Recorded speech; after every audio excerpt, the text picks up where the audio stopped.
Guess who got brands talking? Brandlive.co.za. Guess who got brands talking? Brandlive.co.za. Welcome to the first episode of the Construction Industry Conversations, brought to you by the Association of Construction Project Managers. I am Nomvula Rakolote, and I am the host for your CIC online podcast. This is episode 1. Let me first start just by saying what is the aim of the CIC. The aim of the CIC is to facilitate, coordinate, and stimulate interaction between stakeholders both in the public and private sector on pertinent issues affecting the property and construction industry. The objectives, amongst others, is to address the topics that enhance and threaten the CPM profession or discipline, that is, the construction project management profession and discipline. Largely what the show aims to do, it aims to interrogate the pertinent issues affecting the industry and also as a collective explore solutions and make recommendations to the relevant structures. And today with me I have the pleasure of hosting Nothando Siziba from the South African Council for Project and Construction Management Professions. Welcome, Nothando. Just a bit about the SACPCMP. The SACPCMP is the South African Council for Project and Construction Management Professions, and it is a statutory body of the Department of Public Works, and it operates amongst other statutory bodies for all the built environment management profession. Now, the mandates of the statutory body, amongst others, is to accredit courses at university, is to develop standards for the operation of professionals in the project and construction management professions, and that includes construction health and safety as well. So today we will be unpacking one of the mandates of the SACPCMP, which is the CPD, Continuing Professional Development. And Nothando is here today, happy and ready just to unpack the CPD that seems to cause so much frustration in the industry. Yet one of the things is just to understand on how to go about it. Nothando, over to you. Can you just tell us briefly what is CPD? Thank you very much, Novula. CPD, I can briefly describe it as a systematic maintenance and a broadening of your skills as a professional. So once you are a registered professional, you need to systematically and orderly enhance your skills in the professionalism. So what do you mean it's a must, it's compulsory? It is. For all professionals. Definitely. Once you're registered, we need to entrust you with what you're doing. We need to entrust you with our projects. You can't just go there and we don't even see how you are growing as an individual. So we need to see that. So in other words, you mean that they must be kept abreast on the developments within the industry? Most definitely. Okay, that is understandable. Can you just, for the sake of the professionals within the industry, can you just take us through the CPD cycles? Because I understand that there's a record that they need to keep, a 5-year record. Definitely. A cycle is described as being 5 years. Can you just explain to us what is expected of them in this 5 years, and how is it categorized, and how should they go about ensuring that they comply? Okay, first and foremost, I'd like to let the viewers know that there are different cycles for CPD. Not everyone falls on the same cycle. Taking, for instance, when you register, after you have registered, that's when your cycle starts. And every person has got a cycle for 5 years. Also, let me get it right upon the time that I'm professionally registered. That you are professionally registered. The cycle starts. Yes. And from that day, I count 5 years. 5 years. Okay. So now we've got people who were registered in 2009 at SACPCMP, for instance, in 2005. But by then, CPD was not yet in the picture. It came in the picture in 2012. So everyone now who registered in 2012 and before, their cycle started in 2012. Meaning to say it ended in 2017. So counting 5 years, if you register in 2013, now your cycle comes to end when? 2018. You register in 2014, your cycle comes to end in 2019. Understandably so. So you mean because the SACPCMP started its operations in 2002, In 2002, so yeah. the mandate with regard to CPD Yes. was only effective from 2012? From 2012, 1st of Okay. April. So if you count 2012, from 2012, the 5 years, it means you have people whose cycle has ended in Yes. 2017. Yes. Okay. The first cycle of the council ended in 2017. Okay. Can you just briefly take us through the categories? Okay. And just explain what is the expectation of each category and how the points are being assigned? Okay, we have 3 different categories for CPD. So we have what we call category A. And you'll be wondering, what is category A? So category A, we've got 2 things there. We've got category A core knowledge and category A non-core knowledge. I'll get back to you now. And then we've got category B, what we call mentorship and development. And then we have category C, what we call ongoing practice. So when we go back to category A core knowledge is when we talk about the courses that are validated by SACPCMP. We talk about your further studies. For instance, if you're a project manager and you are busy enhancing your skill in getting a degree or a master's in project management, that falls under your category A core knowledge.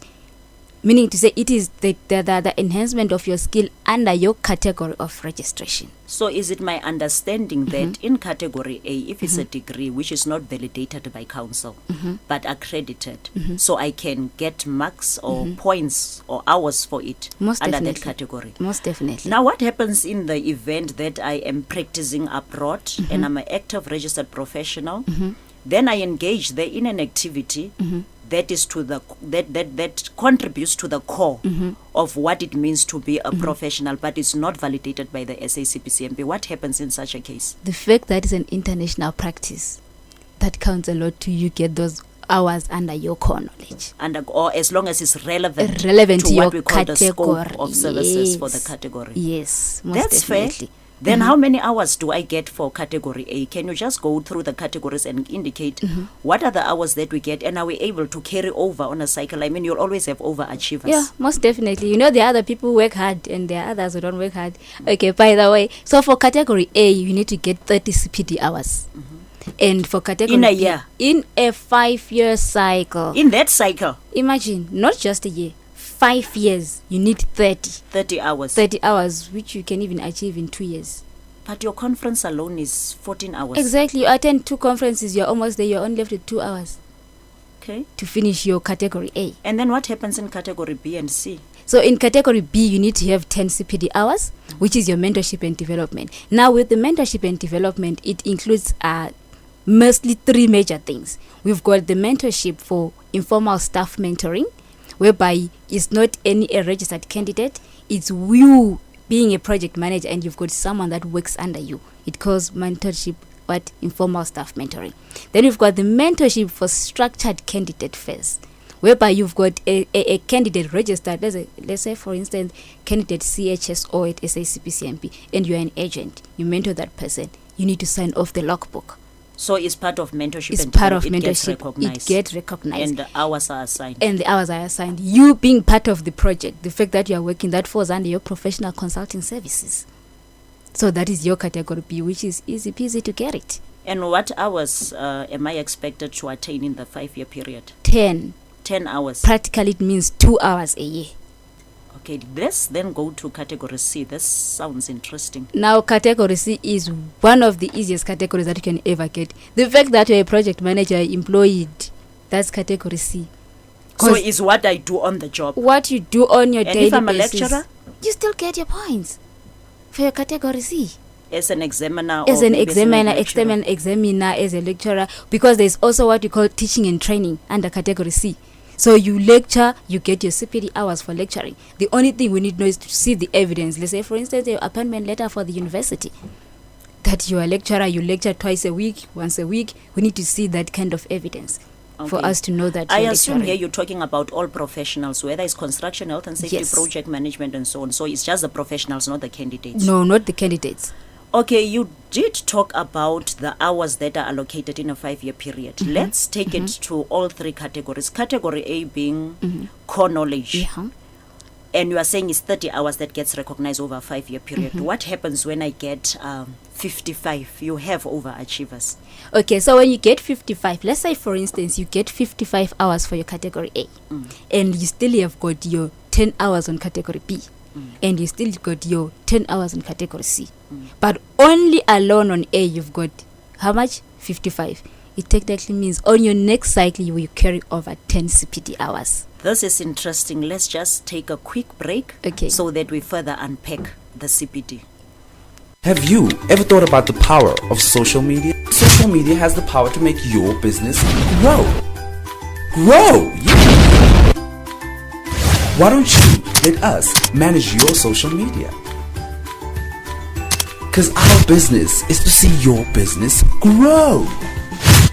Visit us at www.bstownmedia.co.za.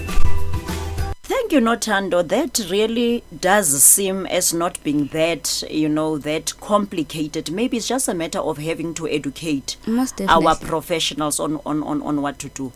Now, I've got a very interesting question in mind, but before I go to that one, can you just give us example of the evidence that is accepted by council for the 3 categories that you've mentioned? All right, let me start from category A. From category A, as I said, those are the courses that you attend.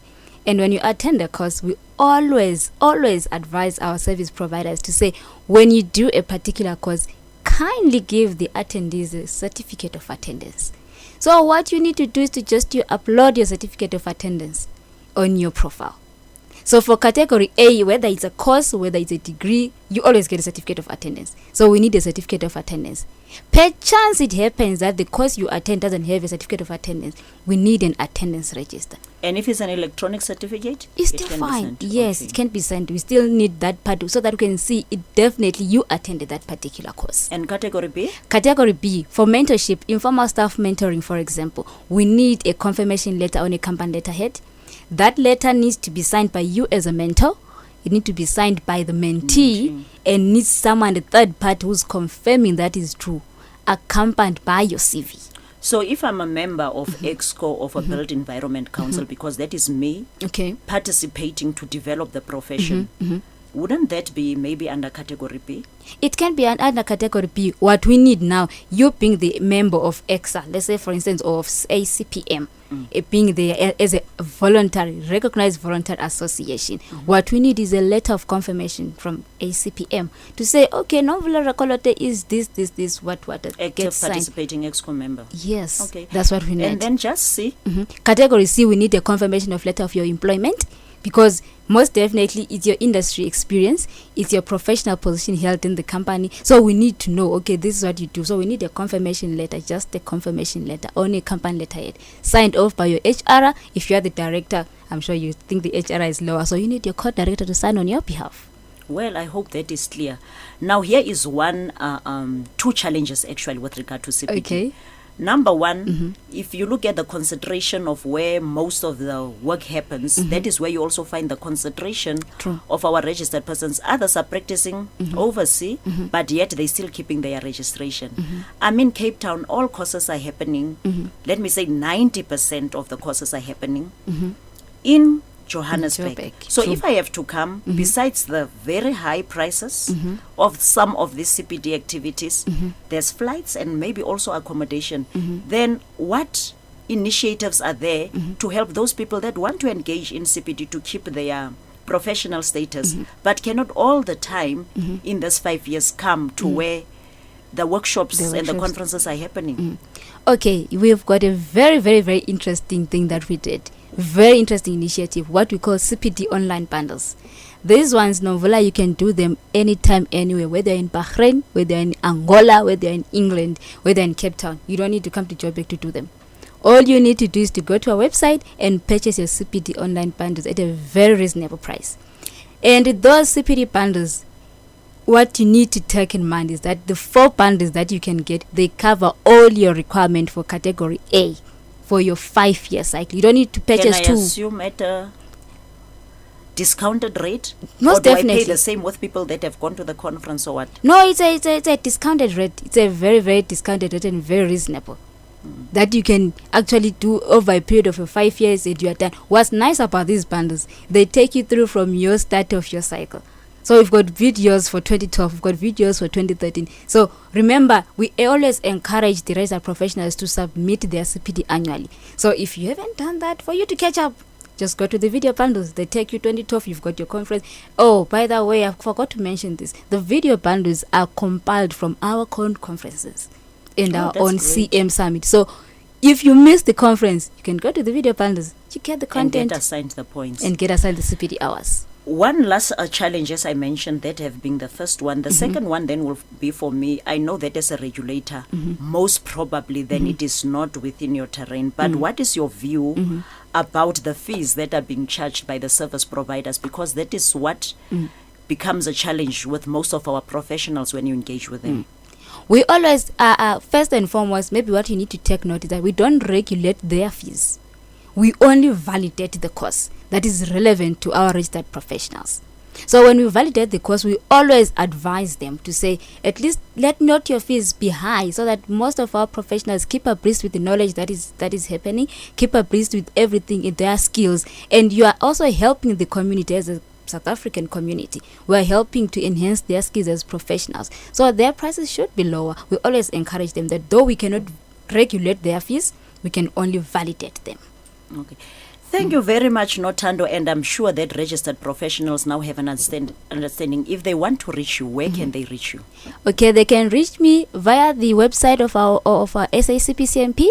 There is my email address, but my email What address, is your email address? is cpd@sacpcmp.org.za.